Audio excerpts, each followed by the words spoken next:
The Badgers win 42-39 to win the inaugural Big Ten Conference Championship game. It was really special. I think winning it last year is the culmination of a great year. A lot of highs, a couple lows, but it was a great experience to win it last year. As far as what it would mean to win this year, I think it would say even more, seeing what we've been through this year. Just the experience of being there, knowing how it's going to be, how fast the turf is, all that stuff. I believe it's going to help us out. To be able to come back and beat Michigan State and just make it back to Pasadena is what it's all about.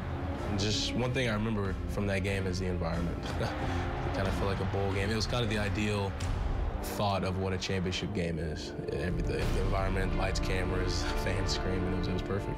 We did make several points during the course of the week that, you're playing a team for the second time.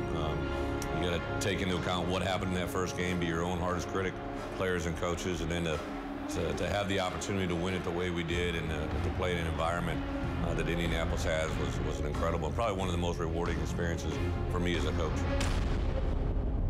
Bret Bielema and the Badgers are back in Indy 1 year after that thrilling 42-39 win over Michigan State in the Big Ten championship game. The head coach of Wisconsin, Bret Bielema, joining us now.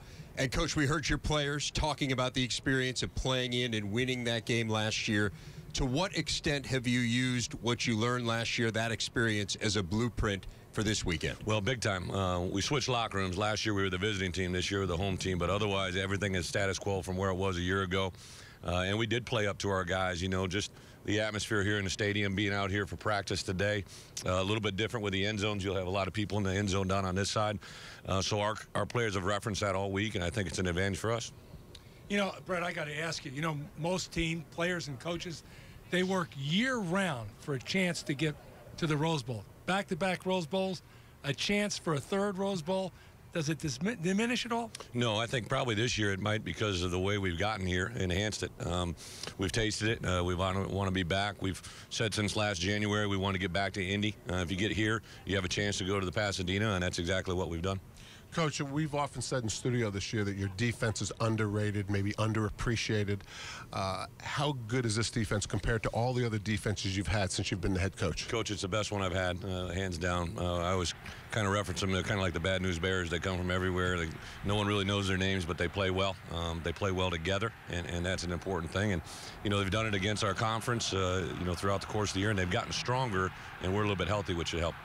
Coach, talk to me a little bit about this. You talked about earlier in the week about, hey, it doesn't matter how we got here. The fact is we're here. At what point do you switch it and the guys focus totally on this particular game? Well, from Sunday forward. We got back from a heartbreaker at Penn State, but I knew what locker room I had. I knew the kids that I have. And we talked about this week, no one really talks about runner-up. They always talk about who won this thing. And our kids have really bought into that and locked into an opportunity to play Nebraska again, but also to win another championship. Hey, Bret, we both know that the coaching profession takes some strange turns.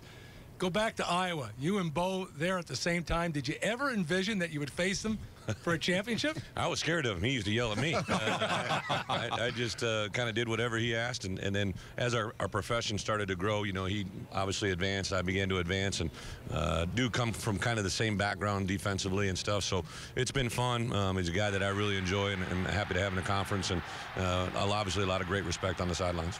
Motivation always plays some role in a game and in the game plan and preparation. What are the things that are motivating this team the most tomorrow, do you think? You know what? Respect, I think, Coach. You know how it is when things don't go your way, and maybe nationally that perception isn't as high as we'd like.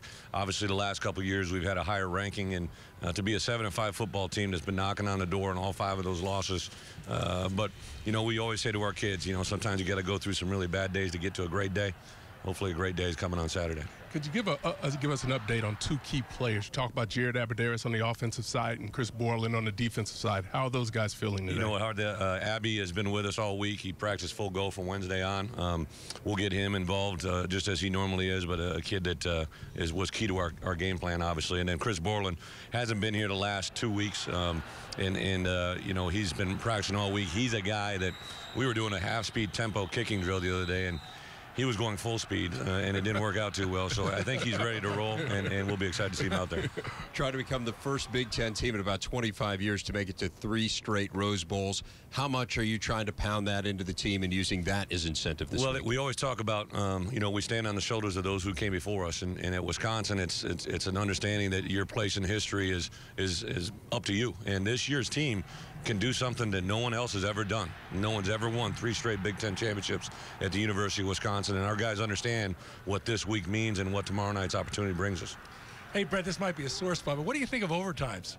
You know what? I love the way that the league has brought that in. I don't know how many years it's been in existence now, and the last couple haven't gone exactly how we had liked, but the part that it does, it allows a team to persevere, get ourselves into that spot. I think about the way Curt Phillips has orchestrated 2 scoring drives, one without any timeouts, and has grown a lot. So I think our guys have learned if we get to that situation, nobody's going to be more experienced and more eager to have a better result. Bret Bielema, head coach of the Wisconsin Badgers. Coach, thanks a lot for taking the time to join us. Best of luck tomorrow. Thank you very much. Appreciate it.